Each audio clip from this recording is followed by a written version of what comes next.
In today's video, I'm going to teach you how to split test Google Ads for 2020 with 4 concrete A/B testing examples. Split testing or A/B testing is a powerful way to improve your ad performance by comparing different versions and seeing which one drives better results. First things first, you'll want to fire up your web browser and navigate to the Google Ads website. Head over to ads.google.com, the hub for creating compelling online advertising campaigns aimed at gaining more customers and boosting sales. Once you're there, you'll see the sign in button prominently displayed.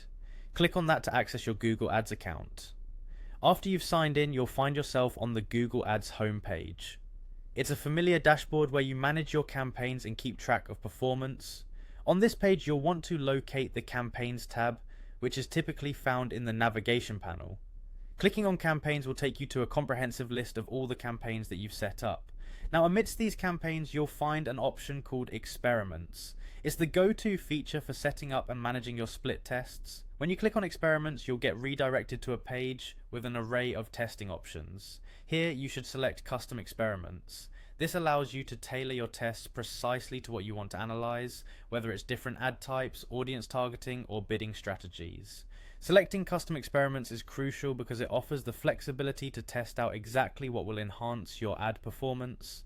Now that you've clicked on custom experiments, you're ready for the next crucial step, setting up a new experiment. This is where the magic happens. In the new experiment section, you have the creative freedom to name your experiment and define specific variables you want to test. Maybe it's 2 different headlines, distinct call to action phrases, or even varying color schemes. Whatever it is, this space provides you the opportunity to set terms for your test.